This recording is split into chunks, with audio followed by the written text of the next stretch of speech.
வெள்ளப்பெருக்கையும் காற்று பாதிப்பை ஏற்படுத்திவிட்டு செயலிழந்து அது வடகிழக்கு மாநிலங்களுக்குள் நுழைய முற்படுகிறது.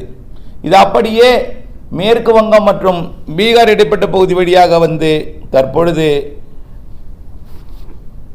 மேற்கு வங்கம் மற்றும் வங்கக்கடலில் புதிதாக உருவாகியிருக்கக்கூடிய தாழ்வு நிலையோடு இணைந்து இரண்டு வேறு சுழற்சிகள் இணைப்பு சுழற்சியால் அப்படியே இணைந்து பயணிக்க போகிறது. இணைந்து பயணிக்க போகிற அதே வேளையில் வங்கக்கடலில் இருக்கக்கூடிய நிலை பெற்றக்கூடிய அந்த தாழ்வு நிலை மண்டலமாக போகிறது. இப்போ அரபிக்கடலில் ஒரு மண்டலம், வங்கக்கடலில் ஒரு மண்டலம், ஆக இரண்டு மண்டலத்தில் ஒன்று ஆழ்ந்த மண்டலமாக மாறலாம். இரண்டுமே ஆழ்ந்த மண்டலம் வரைக்கும் போகலாம். ஒன்று புயலாக கூட மாறலாம், சக்தி புயலாக கூட மாறலாம், ஆனால் உறுதி இல்லை. ஆழ்ந்த மண்டலம் ஒன்று உறுதி, ஒன்று மண்டலம் உறுதி. ஆக ரெண்டு டிப்ரெஷன், டீப் டிப்ரெஷன், ஒன்று டிப்ரெஷன், ரெண்டு. இந்த நிலையில் தமிழ்நாட்டில் மழைப்பிடிப்பு எப்படி இருக்கும் என்பதை பார்ப்போம். இன்றைக்கு தாழ்வு நிலை தான், இன்னும் கரையை தொடலை.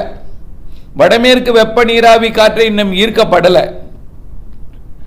இருந்தாலும் தனியாக சுடல தொடங்கி தீவிரமடைந்து கொண்டிருக்கு, மிக வேகமாக சொல்லலாம். ஆக எதிர்பார்த்ததை விட சற்று முன்கூட்டியே தீவிரமடையும் என்று எதிர்பார்க்கப்படுகிற காரணத்தினாலே நாளை புதன்கிழமை ஆயுத பூஜை தினத்திலே மாலையில் கர்நாடக எல்லையோர மாவட்டங்களிலே மழை வாய்ப்பு, அதாவது வடமேற்கு வெப்ப நீராவியை கொஞ்சம் கொண்டு வந்து கொடுக்கும் என்று எதிர்பார்க்கப்படுகிறது. தொடக்க நாளாம் அக்டோபர் 1 நாளை மாலை கிருஷ்ணகிரி மற்றும் திருப்பத்தூர், அதனைத் தொடர்ந்து வேலூர், இந்த மாவட்டங்களுக்கு நாளை மாலை மழை வாய்ப்பு தெரிகிறது. மேலும் ஒன்று அறிவிக்கப்பட்டேன், நேற்றைக்கு மாலை அறிக்கை சமர்ப்பிக்கப்படவில்லை. சமர்ப்பிக்கப்பட்டிருந்தால் அதை அறிவித்திருப்பேன் துல்லியமாக. சென்னை, திருவள்ளூர், செங்கல்பட்டோட வடக்கு பகுதியில் நேற்றைக்கு மழை எதிர்பார்த்திருந்தோம். நேற்றைக்கு மணலில் 22 மில்லிமீட்டர் 2 சென்டிமீட்டர் மழை பொழிந்திருக்கிறது.